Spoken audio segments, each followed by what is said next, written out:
Voici, je suis avec vous tous les jours jusqu'à la fin du monde. Matthieu 28, versets 16 à 20. Les 11 disciples allèrent en Galilée sur la montagne que Jésus leur avait désignée. Quand ils le virent, ils se prosternèrent devant lui, mais quelques-uns eurent des doutes.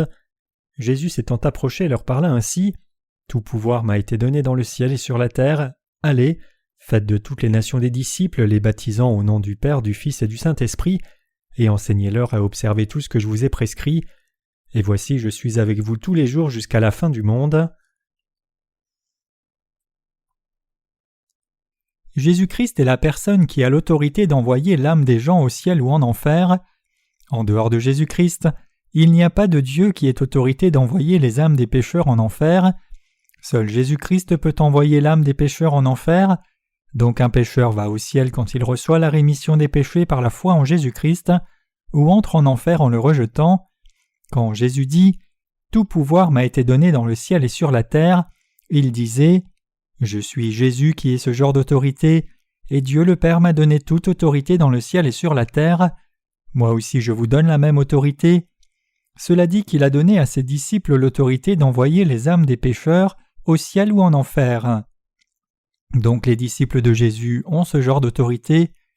Tout comme Jésus a l'autorité d'envoyer les âmes des pécheurs au ciel ou en enfer, les justes qui croient en Jésus ont aussi reçu cette autorité d'envoyer les pécheurs au ciel ou en enfer. Celui qui entend et croit les paroles que les disciples de Jésus-Christ diffusent reçoit la rémission des péchés dans son cœur. Cependant, s'il rejette les paroles des vrais disciples de Jésus, il va en enfer parce qu'il ne peut pas recevoir la rémission des péchés. Jésus a donné aux justes l'autorité d'envoyer les pécheurs au ciel ou en enfer. Regardons à la Bible pour voir si elle dit ceci ou non. Nous regarderons à Jean 20, versets 21 à 23 d'abord. Jésus leur dit de nouveau: « La paix soit avec vous. Comme le Père m'a envoyé, moi aussi je vous envoie. » Après ces paroles, il souffla sur eux et leur dit: « Recevez le Saint-Esprit. Ceux à qui vous pardonnerez les péchés, ils leur seront pardonnés, et ceux à qui vous les retiendrez, ils leur seront retenus. » Jésus a reçu son baptême, a versé son sang à la croix et mourut, et au 3e jour après sa mort, il est ressuscité et est apparu à ses disciples, et leur a montré les traces des clous dans ses mains et la plaie sur son côté. Et quand il vit Thomas qui doutait de sa résurrection, il dit: « Étends ta main et mets-la sur mon côté. » Donc Thomas posa sa main sur le côté de Jésus. Thomas vérifia la plaie profonde dans le côté de Jésus qu'il eut pendant qu'il était à la croix, et que le soldat romain a percé avec une lance pour s'assurer qu'il était mort. S'il n'y avait pas eu de plaie sur Jésus après sa résurrection, peut-être que les gens sans foi n'auraient pas cru qu'il était vraiment ressuscité. Donc il semble que Jésus devait garder ses plaies pour prouver qu'il était ressuscité. Les plaies dans la paume de ses mains étaient aussi telles quelles, et les disciples ont réellement vu ces plaies. Donc les disciples de Jésus, en voyant cela, ont confessé: « Le Seigneur est vraiment mon Seigneur. » Jésus a soufflé sur ses disciples et leur a dit: « Recevez le Saint-Esprit. » Jésus s'est chargé de tous les péchés du monde en recevant son baptême au Jourdain et en mourant à la croix. Ensuite, le Seigneur a dit à ses disciples de recevoir le Saint-Esprit. De même, si quelqu'un reçoit la rémission des péchés, il reçoit le Saint-Esprit comme cadeau. Tout comme Dieu a donné le Saint-Esprit aux 12 disciples, il a aussi donné le Saint-Esprit aux justes croyants dans l'évangile de l'eau et de l'Esprit. Et le Seigneur des justes a dit à ses disciples: « Ceux à qui vous pardonnerez les péchés, ils leur seront pardonnés, et ceux à qui vous les retiendrez, ils leur seront retenus. » Quand les justes prêchent aux pécheurs l'évangile de l'eau et de l'Esprit, et qu'ils acceptent cet évangile, ils reçoivent la rémission des péchés. Par contre, si les justes résistent et semblent inutilement paresseux dans l'œuvre de la diffusion de l'évangile de l'eau et de l'Esprit, alors tous les pécheurs ne peuvent qu'aller en enfer. Donc avant que le Seigneur ne monte au royaume des cieux, il est apparu à ses disciples rassemblés et leur a parlé: « J'ai toute autorité dans le ciel et sur la terre parce que le Père me l'a donnée, et je vous donne autorité dans le ciel et sur la terre, à vous qui croyez dans l'évangile de l'eau et de l'Esprit. Si les pécheurs écoutent vos paroles, ils recevront le ciel, et s'ils rejettent vos paroles, ils iront en enfer. » Donc la personne qui rencontre les apôtres de Jésus et accepte leurs paroles reçoit la rémission des péchés et obtient la vie éternelle. De nos jours aussi, les péchés dans le cœur des pécheurs disparaissent réellement s'ils écoutent et acceptent les paroles des prédicateurs de Jésus qui sont devenus justes en croyant en lui. La personne qui croit dans l'évangile de l'eau et de l'esprit reçoit le salut et celui qui rejette ces choses va en enfer.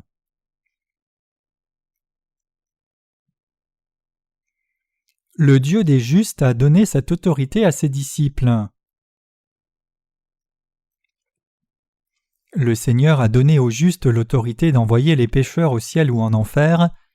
Parfois, il y a des pécheurs qui considèrent l'évangile de l'eau et de l'esprit comme étrange quand ils entendent de la part des justes. C'est parce qu'ils ne le connaissent pas, mais s'ils n'acceptent pas les paroles des justes, il est évident qu'ils iront en enfer. Dieu a appelé Abraham et lui a dit « Je bénirai ceux qui te béniront et je maudirai ceux qui te maudiront, et toute famille de la terre sera bénie en toi. » Genèse 12, verset 3. Tout comme cette parole qui dit que la personne qui bénit Abraham reçoit des bénédictions et la personne qui le maudit reçoit des malédictions, une personne reçoit des bénédictions si elle accepte les justes qui diffusent l'évangile de l'eau et de l'esprit, et si une personne rejette les justes qui sont nés par l'eau et l'esprit, il est déjà décidé qu'elle ira en enfer. Jésus-Christ est ressuscité et monté au ciel, et ensuite par ses disciples, il a proclamé l'évangile de l'eau et de l'esprit qui sauve les pécheurs de tous leurs péchés. Donc ignorer les disciples de Jésus revient à ignorer Dieu, et les persécuter revient à persécuter Dieu. Dieu a donné aux justes l'autorité du Seigneur. Jésus dit aux justes « Tout pouvoir m'a été donné dans le ciel et sur la terre. Allez, faites de toutes les nations des disciples, les baptisant au nom du Père, du Fils et du Saint-Esprit, et enseignez-leur à observer tout ce que je vous ai prescrit. Et voici, je suis avec vous tous les jours jusqu'à la fin du monde. » Les pécheurs doivent écouter les paroles des justes. C'est seulement ainsi qu'ils peuvent être délivrés des péchés. Les gens peuvent aller au ciel, devenir enfants de Dieu et obtenir le bonheur de la vie éternelle seulement quand ils écoutent honnêtement et croient dans l'évangile de l'eau et de l'esprit qui est diffusé par les disciples de Jésus. Les bénédictions et malédictions des gens sont dépendantes du fait qu'ils écoutent bien l'évangile de l'eau et de l'esprit de la part des disciples de Jésus ou non. Le Seigneur a donné aux justes l'autorité dans le ciel et sur la terre. Donc quel est le devoir qui doit être accompli par les disciples qui ont reçu l'autorité d'envoyer les âmes au ciel ou en enfer ? D'abord, les justes doivent proclamer l'évangile de l'eau et de l'esprit qui sauve les âmes des pécheurs du péché. Les justes étant les disciples de Jésus doivent aller vers tous les pécheurs et proclamer l'évangile de l'eau et de l'esprit qui est le salut par Jésus et la rémission des péchés. Puisque Dieu a donné aux justes l'autorité aussi de sauver les pécheurs du péché ou de les envoyer droit en enfer, les disciples de Jésus ont cette autorité et ont la responsabilité de diffuser l'évangile à tous les pécheurs en suivant le commandement du Seigneur d'aller dans le monde entier et de faire de toutes les nations des disciples. Nous les justes devons diffuser cet évangile du baptême de Jésus et son sang à la croix pour que tous les pécheurs aient l'occasion de le garder, et alors nous devons en faire des disciples de Jésus en les nourrissant par la foi, et il faut baptiser ceux qui sont devenus des disciples au nom du Père, du Fils et du Saint-Esprit, leur enseigner l'évangile du baptême et du sang de la croix, les aidant ainsi à garder cet évangile. Les justes ont hérité de cette responsabilité. Le Seigneur a dit « Voici, je suis avec vous tous les jours jusqu'à la fin du monde. » Le Seigneur sera toujours avec ses disciples jusqu'à la fin du monde. Ce passage signifie que le Seigneur est toujours avec nous, peu importe quand et peu importe où nous sommes. Donc nous pouvons faire toutes les œuvres qui nous sont confiées avec la puissance et la force que le Seigneur nous a données. Nous ferons l'œuvre de la diffusion de l'Évangile dans toutes les nations du monde en faisant des disciples par le Seigneur. Nous les justes devons diffuser et garder cet Évangile du baptême en suivant les dernières paroles que le Seigneur a données à ses disciples. Et tout comme le Seigneur a dit que les justes verraient qu'il serait avec ses disciples jusqu'à la fin du monde, jusqu'à ce que nous allions dans le royaume du Seigneur, nous expérimenterons que notre Seigneur est avec les justes jusqu'à la fin du monde et le verrons de nos yeux. Alors que vous et moi vivons sur la terre, le Seigneur est avec nous et nous garde. Je crois que Dieu résoudra personnellement nos problèmes et sera avec nous jusqu'à la fin. Frères et sœurs, le Seigneur est-il avec les justes ou non ? Il est avec eux. Le Seigneur a été avec les justes jusqu'à maintenant, il est avec eux maintenant, et il sera avec eux jusqu'à la fin des temps. Le comprenez-vous ? Le Seigneur ne nous laisse pas seuls, il dit qu'il montrerait aux justes et leur ferait expérimenter qu'il est avec eux. J'ai toute autorité J'ai toute autorité dans le ciel et sur la terre, j'ai hérité du Père. Maintenant l'autorité sur la terre n'est pas seulement celle du diable, c'est la mienne. L'autorité dans le ciel est à moi aussi. Quiconque croit en moi entrera au ciel, et quiconque me rejette ira en enfer. Je sauve les pécheurs et envoie les justes au ciel. Si j'ai des gens en horreur, ils iront en enfer. Le Seigneur dit qu'il avait toute autorité de la sorte, et Jésus dit qu'il a donné à ses disciples qui croyaient et le suivaient l'autorité qu'il avait reçue du Père. Donc nous devons garder précieusement la dernière demande du Seigneur quand il a dit « Allez, faites de toutes les nations des disciples ». Comme vous êtes devenus mes disciples, allez et faites de toutes les nations des disciples. Comme vous avez reçu le salut et faites mon œuvre en croyant en moi, aidez toutes les nations à recevoir la rémission des péchés et aidez-les aussi à proclamer l'Évangile. Le Seigneur nous a dit de sauver les âmes par l'Évangile de l'eau et de l'Esprit, tout comme le Seigneur a sauvé les pécheurs, en éliminant les péchés de tous en venant sur la terre, recevant son baptême et mourant à la croix. Les justes qui ont reçu le salut doivent aller dans toutes les nations, diffuser l'Évangile de l'eau et du sang que Jésus a accompli, et les aider à recevoir le salut et devenir disciples du Seigneur. Le Seigneur nous a dit à nous les justes de baptiser ceux qui acceptent l'Évangile au nom du Père, du Fils et du Saint-Esprit, et de leur enseigner à garder cet Évangile de son baptême et de son sang.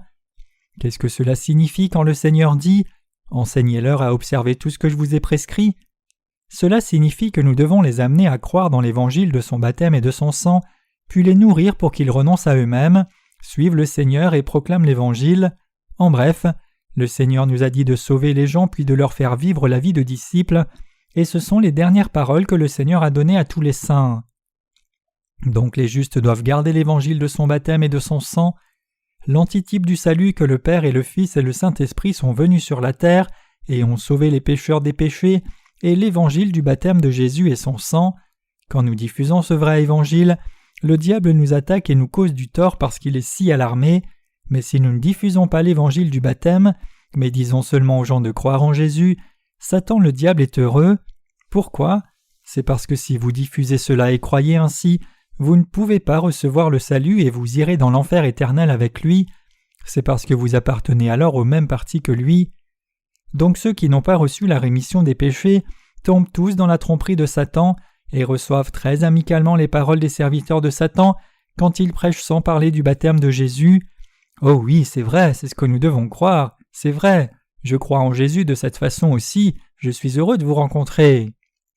Cependant, si quelqu'un dit « Jésus a pris tous nos péchés quand il a reçu le baptême au Jourdain », les gens courent en disant « De quoi parle-t-il ? Je n'ai jamais entendu cela avant, je me demande si ce n'est pas de l'hérésie. » Pourquoi les gens qui disent qu'ils croient en Jésus ne connaissent-ils pas le fait que tous les péchés du monde ont été transférés sur Jésus quand il a reçu son baptême et pourquoi le rejettent-ils ?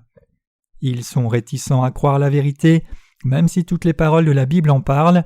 C'est parce que les gens ont été capturés et trompés par Satan. Donc les justes doivent garder l'évangile de son baptême et de son sang. Les justes ne devraient pas pervertir l'évangile de l'eau et de l'esprit, ils doivent le garder. Les justes qui sont nés de nouveau par l'évangile de l'eau et de l'esprit doivent faire le devoir des disciples de Jésus-Christ pour que beaucoup de gens puissent recevoir la rémission des péchés, et ils doivent témoigner de l'évangile de son baptême pour que les autres puissent aussi mener des vies de disciples de Jésus-Christ. Beaucoup de pécheurs écouteront l'évangile de son baptême et recevront le salut à travers les justes, donc les justes doivent garder l'évangile de son baptême. Dans beaucoup de cas, les prédicateurs de l'évangile sont prompts à retirer le baptême de Jésus du vrai évangile et à proclamer seulement l'évangile du sang parce qu'ils ont peur de souffrir de persécutions. Il y a aussi beaucoup de gens qui connaissent l'évangile de son baptême mais n'y croient pas. Ils ne souffrent pas de persécution parce qu'ils ne diffusent pas l'évangile de son baptême et ils vivent dans une atmosphère très familiale avec les pécheurs de ce monde. Ils essaient de continuer de suivre harmonieusement le christianisme majoritaire qui est tombé dans l'hérésie terrestre en chantant « Je suis très reconnaissant que le Seigneur ait donné un vent favorable pour mon chemin vers le ciel. Amen. » Frères et sœurs, Jésus a dit qu'il n'était pas venu sur la terre pour que nous vivions en paix comme sur une mer tranquille. Il est venu amener la discorde. Il a dit « Ne croyez pas que je sois venu apporter la paix sur la terre. Je ne suis pas venu apporter la paix, mais l'épée. » Matthieu 10, verset 34. Ceux qui croient et ceux qui ne croient pas dans ce monde sont séparés de façon rigide et il y a toujours des guerres entre eux spirituellement. Alors que nous traçons notre propre voie dans la mer agitée, nous entrons au ciel. Des mers calmes sont des mers qui vont en enfer, et des mers agitées sont des mers qui ouvrent la voie vers le ciel. Il y a des mers en tempête quand nous regardons avec nos yeux, mais elles sont sûres pour les gens qui croient dans l'évangile de l'eau et de l'esprit, parce que le Seigneur va avec eux. Vivre sans foi dans l'évangile, c'est comme un bateau qui est ballotté par les flots, c'est comme un voilier sans moteur qui est arrêté dans un lieu calme et silencieux, sans aucune chance de partir. Frères et sœurs, l'évangile de la terre qui peut être facilement diffusé sans persécution lie l'âme des pécheurs et les jette en enfer. Si nous diffusons l'évangile de l'eau et de l'esprit, les pécheurs détestent cela, mais les croyants justes iront au ciel comme cela. Les justes qui reçoivent la rémission de leurs péchés par l'eau et l'esprit reçoivent aussi la persécution à cause de Jésus, souffrent de difficultés à cause de lui, reçoivent la gloire à cause de lui et jouissent de bénédictions avec gloire. Le Seigneur dit « Allez, faites de toutes les nations des disciples ». Un disciple est une personne qui accepte tout ce que fait le Maître. Les disciples de Jésus peuvent agir selon le commandement de baptiser au nom du Père, du Fils et du Saint-Esprit en héritant du mystère de Jésus-Christ, c'est-à-dire l'évangile de l'eau et de l'esprit. Puisque l'antitype du salut pour nous pécheurs, c'est le baptême de Jésus. 1 Pierre 3, verset 21. Puisqu'il a pris tous les péchés des pécheurs sur son corps, puisque le salut des pécheurs par le Saint-Esprit a été accompli par l'évangile de son baptême et de son sang, Jésus dit à ses disciples de faire de toutes les nations des disciples et de les baptiser. Frères et sœurs, le comprenez-vous? Puisque l'évangile du baptême est si important, Jésus a dit à ses disciples de baptiser les gens. Jésus a dit à ses disciples de baptiser ceux qui sont nés de nouveau. C'est parce que Jésus a sauvé les pécheurs de tous leurs péchés, en prenant tout cela sur lui et en recevant son baptême. Dieu le Père a fait naître son Fils sur la terre en le concevant par le Saint-Esprit, et par son baptême et son sang, il a éliminé tous les péchés de tous les pécheurs. Quand Jésus a reçu son baptême au Jourdain, il a pris tous les péchés des pécheurs par la méthode du baptême, c'est-à-dire par le moyen de l'imposition des mains. Donc notre Seigneur nous a dit de baptiser les gens au nom du Père, du Fils et du Saint-Esprit quand nous faisons des disciples. Le pécheur qui accepte le baptême de Jésus devient un juste, disciple de Jésus, et deviendra co-ouvrier avec les justes. Cependant, le pécheur qui n'accepte pas son baptême n'est pas un juste ni son disciple. Le pécheur qui nie le baptême de Jésus ne peut pas devenir son disciple. Jésus a pris tous les péchés des pécheurs en recevant son baptême. Mais il y a des pécheurs dans ce monde qui ignorent le baptême de Jésus qui a sauvé les pécheurs du péché en recevant le baptême, et ils diffusent seulement le sang de la croix. Ce genre de personnes croient probablement qu'ils ont raison de croire en Jésus. Ainsi, alors qu'ils ne croient et ne diffusent que le sang de Jésus, mais ils sont grandement dans l'erreur. Ce genre de pécheur n'est pas un disciple de Jésus. Une personne qui diffuse seulement l'évangile du sang de la croix et le fait sans enseigner le baptême de Jésus est un pécheur, et si quelqu'un entend la parole tous les jours de la part d'un homme aveugle spirituellement de ce genre, il restera pécheur du début à la fin. S'il est vrai qu'une personne reste pécheur qu'elle croit en Jésus ou non, il serait préférable de ne pas croire en lui. Si quelqu'un croit seulement au sang de la croix, il est inévitable que davantage de péchés s'accumulent dans son cœur et qu'il devienne encore plus affligé quand le temps passe. Jésus a accompli l'évangile de l'eau et de l'esprit qui n'est pas perverti pour les justes. Jésus veut que nous diffusions au monde entier l'évangile de l'eau et de l'esprit qu'il a accompli quand il est venu sur la terre. Nous proclamerons l'évangile de l'eau et de l'esprit que le Seigneur qui est le maître de toutes choses a accompli pour que tous les pécheurs puissent renoncer à leurs propres pensées et chercher le Seigneur. Jésus-Christ veut que nous proclamions le fait que lui-même est devenu le berger des justes par l'évangile de l'eau et du sang et que le berger nous garde toujours, nous les justes.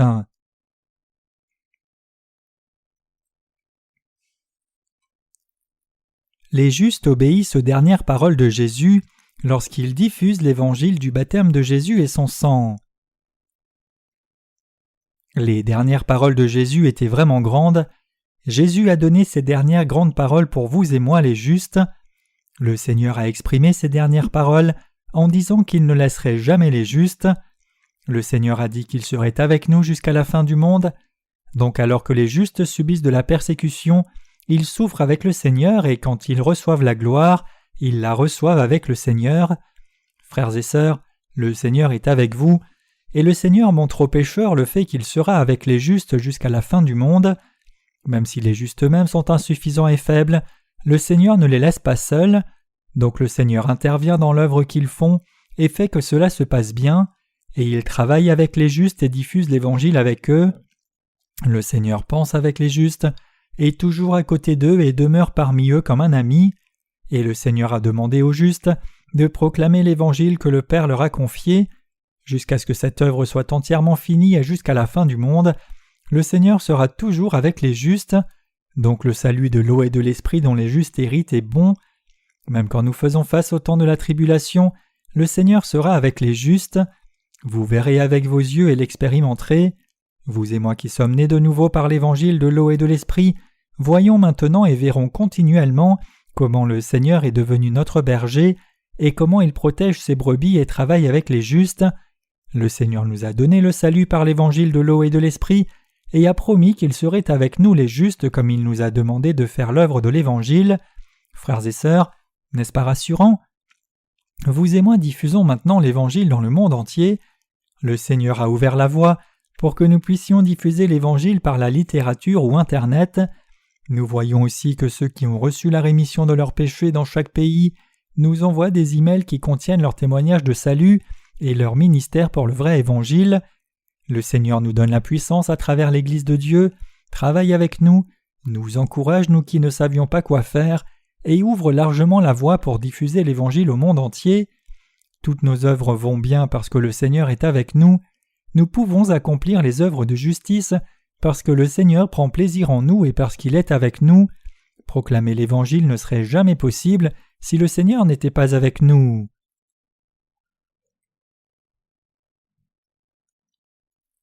Le Seigneur a fait une promesse à ses disciples, les justes. Le Seigneur a donné un commandement à ses disciples. « Allez, faites de toutes les nations des disciples, et faites exactement comme je vous l'ai dit. Enseignez vos disciples à observer toutes ces choses, et je suis avec vous tous les jours. Travaillez par la foi. » Le Seigneur donne la force aux justes quand les choses sont difficiles pour qu'ils n'abandonnent pas leur œuvre juste. Il les encourage quand ils sont fiers, et les aide toujours. Croyez-vous dans l'évangile de l'eau et de l'esprit, dans lequel Jésus a éliminé tous les péchés des pécheurs sur cette terre? Si c'est le cas, alors considérez la promesse de Dieu maintenant. Après que Jésus ait sauvé tous les pécheurs dignes de recevoir le salut dans le monde, il mettra fin à ce monde et il ouvrira le royaume millénaire avec les justes en renouvelant la terre, détruira complètement ce monde après 1000 ans et nous conduira nous les justes à entrer dans les nouveaux cieux et la nouvelle terre, qui est le ciel éternel. Le Seigneur dit qu'il ne laisserait pas les justes jusqu'à ce qu'il nous ait donné le royaume éternel. Je suis avec les justes, j'accomplirai ma volonté en étant avec eux. Et Jésus nous montre la preuve qu'il est avec les justes jusqu'à la fin du monde. Donc le Seigneur travaille avec les justes pour leur part. Même nous qui sommes nés de nouveau et justes avons des limites, mais nous continuons quand même de proclamer l'Évangile sans cesse, et même les choses que nous pourrons faire à l'avenir, c'est parce que le Seigneur garde nos cœurs pour que nous puissions vivre par la foi, et il nous donne la force. Avec son aide, nous pouvons croire dans l'Évangile de l'eau et de l'Esprit jusqu'à la fin. Nous sommes si épuisés que si nous en faisons un peu plus, nous avons l'impression que nos vies s'éteindront. Mais le Seigneur soutient nos faiblesses de la vie et les compense. Même si je dors, le Seigneur ne dort pas, et même si je ne travaille pas, le Seigneur ne se repose pas mais continue de travailler. Il semble vraiment que si j'avais travaillé seul, le souffle de vie se serait déjà épuisé. J'ai un tempérament limité, donc si je commence quelque chose et que ça ne fonctionne pas, j'abandonne. Mais quand je vois comment l'Évangile est diffusé dans le monde entier, je ne peux pas nier que le Seigneur travaille avec moi. Ceux qui ne sont pas nés de nouveau font du désordre quand ils parlent en langue, mais ce qu'ils font ce n'est pas parler en langue, c'est seulement grogner comme le font les chiens. Le fait que vous et moi ne soyons pas trompés par ces mensonges, ne soyons pas compromis avec le monde, gardions l'évangile de l'eau et de l'esprit et puissions proclamer l'évangile, c'est parce que le Seigneur ne nous abandonne jamais et travaille toujours avec nous. De même, le Seigneur montre aux justes s'il est avec eux ou non. Vous verrez si je serai avec les justes ou non, je travaille avec les justes jusqu'à la fin du monde. Il y a vraiment beaucoup de moments où les justes se découragent. Le Seigneur a fait une promesse à ses disciples. « Je vous ai donné mon autorité et un travail à faire, je le ferai avec vous jusqu'à la fin du monde, et vous verrez que je le fais avec vous. C'est ce qu'il a promis. Donc les justes ne doivent pas avoir peur. Il y a aussi des temps où nous sommes découragés parce que nous sommes parfois liés par les insuffisances et faiblesses de notre chair, mais nous fixons de nouveau nos cœurs par la foi, levons les yeux et voyons que le Seigneur travaille avec les justes. Si j'essaie de travailler par moi-même parfois, je suis vraiment effrayé. Même si nous travaillons ensemble seulement comme des ouvriers du ministère, nous avons vraiment peur. Puisque nous croyons que le Seigneur travaille avec nous, nous pouvons continuellement faire son œuvre avec force. La personne qui croit dans l'évangile de l'eau et de l'esprit croit au Seigneur. Je n'interviens pas vraiment dans les parties du travail qui sont confiées à nos ouvriers. Je leur dis seulement « Faites-le vous-même et faites-le bien, vous le faites devant Dieu, le faites-vous pour être vu par quelqu'un, faites-vous mon œuvre, vous faites l'œuvre de Dieu. » C'est ce que je dis. Puisque nous faisons l'œuvre de Dieu, chacun est loyal dans le travail qui lui a été confié, peu importe ce que dit quelqu'un. Puisque je crois au Seigneur, je crois que le Seigneur nous garde et nous utilise, et que le Seigneur reçoit la gloire à travers nous, alors que nous accomplissons certainement l'œuvre qui proclame l'évangile de l'eau et de l'esprit sur la terre. Et puisque je crois au Seigneur, je crois aux serviteurs de Dieu qui sont nés de nouveau d'eau et d'esprit, et je fais confiance aux saints laïcs aussi. Même si les frères et sœurs se comportent actuellement comme des enfants et sont immatures spirituellement, je ne m'inquiète pas beaucoup et je crois qu'eux aussi deviendront bientôt des gens de foi. Frères et sœurs, c'est parce que nous ne pouvons pas le faire nous-mêmes, mais le Seigneur intervient pour faire l'œuvre. Puisque le Seigneur travaille avec moi et travaille avec les autres saints, je crois qu'aussi longtemps qu'ils ne changent pas de pensée, Dieu place directement sa main sur eux et les guide de la meilleure façon.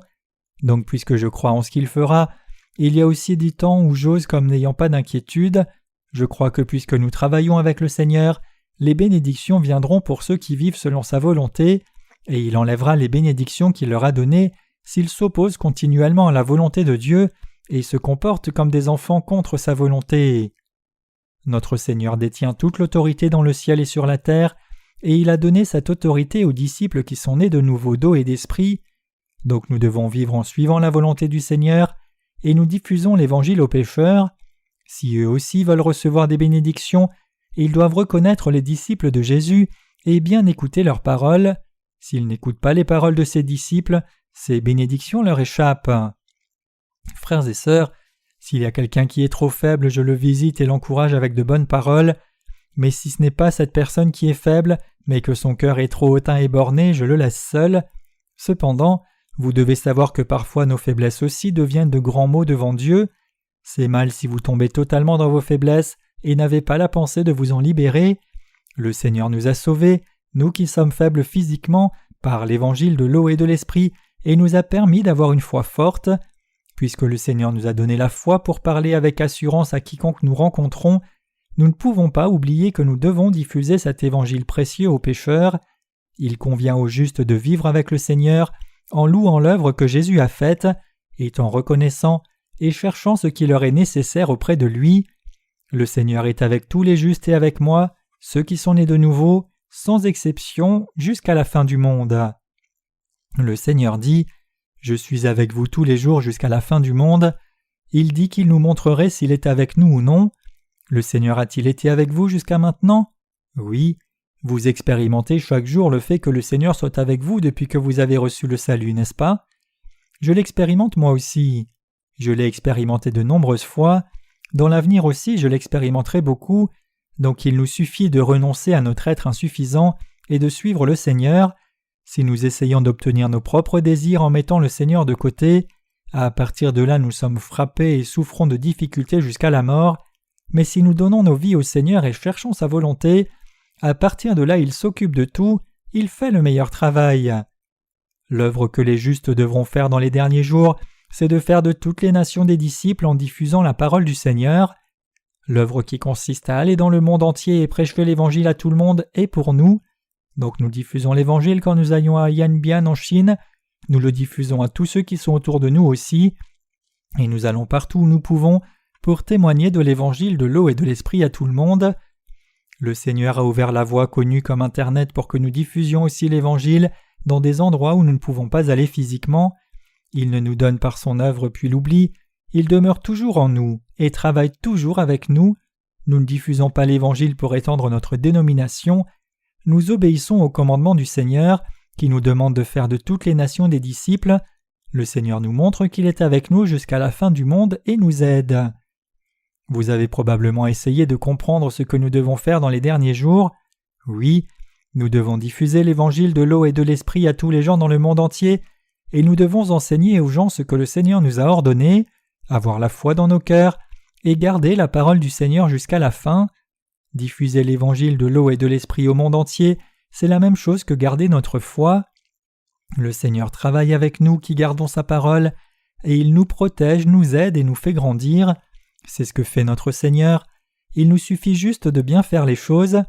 Il nous suffit de garder et de diffuser l'Évangile de son baptême, et que chaque personne individuellement suive la parole du Seigneur. Comprenez-vous? Sa parole nous a sauvés, et le Seigneur nous a donné la parole de justice. La Bible dit « Ta parole est une lampe à mes pieds et une lumière sur mon sentier » Psaume 119, verset 105. Il nous suffit d'obéir à la parole du Seigneur. Je pense qu'une vie de foi est vraiment facile. C'est parce qu'il suffit de vivre une vie de foi selon ce que le Seigneur a dit et selon ce qu'il a ordonné. Y a-t-il quelque chose pour quoi nous devons faire des plans? Non, il nous suffit d'accomplir les plans qu'il a tracés. C'est suffisant si nous les accomplissons. Il n'y a rien pour quoi nous devions particulièrement faire des plans. Cela suffit si nous faisons des disciples en commençant par les gens autour de nous quand le Seigneur dit « Allez, faites de toutes les nations des disciples ».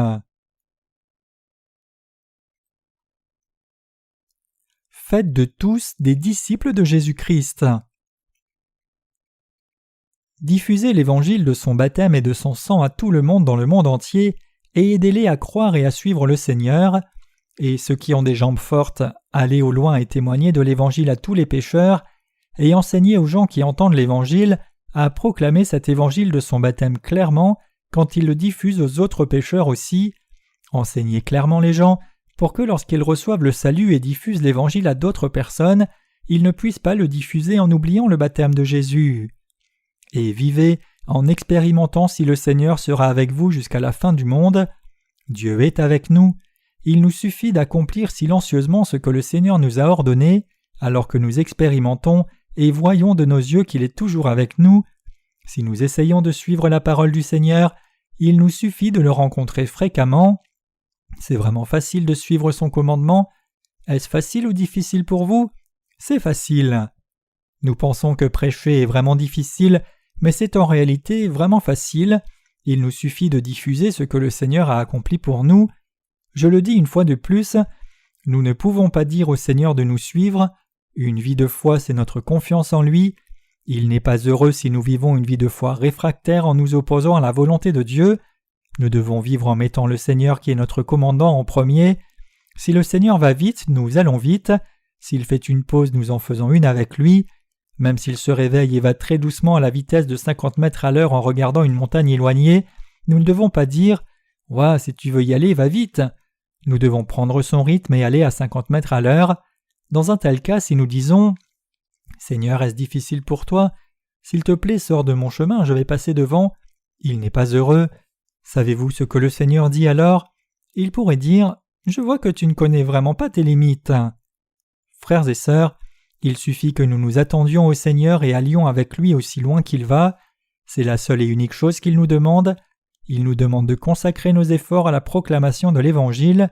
Il n'y a rien d'autre en dehors du fait de très bien faire cela. Nulle part il ne dit que vous deviez devenir riche, et nulle part il ne dit que vous deviez vivre heureux. Il dit « Puisque je vais m'occuper de tout ce dont tu as besoin, concentre tes efforts sur la proclamation de l'Évangile. Si tu le fais, je t'aiderai, je te conduirai, mais si tu ne proclames pas l'Évangile, je ne peux pas être avec toi, parce que Dieu le Père n'est pas heureux. » Une vie de foi est une chose vraiment simple. Frères et sœurs, ne pensez pas qu'une vie de foi soit difficile. Ne pensez pas que suivre le Seigneur soit difficile. En soumettant vos cœurs aussi, vous devez soumettre vos cœurs à l'Évangile et même si vous voulez faire quelque chose, vous devez abandonner votre propre projet et le faire pour l'Évangile. Frères et sœurs, vous pouvez le comprendre, n'est-ce pas? Ne prétendez pas être meilleurs que les autres dans l'Église, il nous suffit de suivre le Seigneur pas à pas.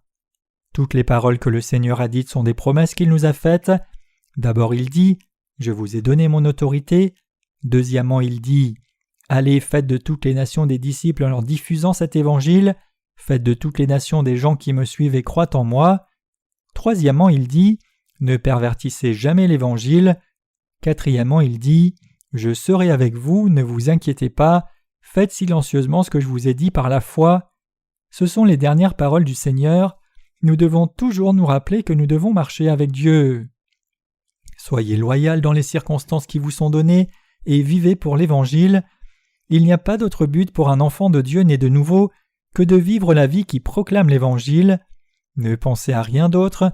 Le Seigneur des justes sera avec ses disciples jusqu'à la fin du monde. Je rends grâce à notre Seigneur.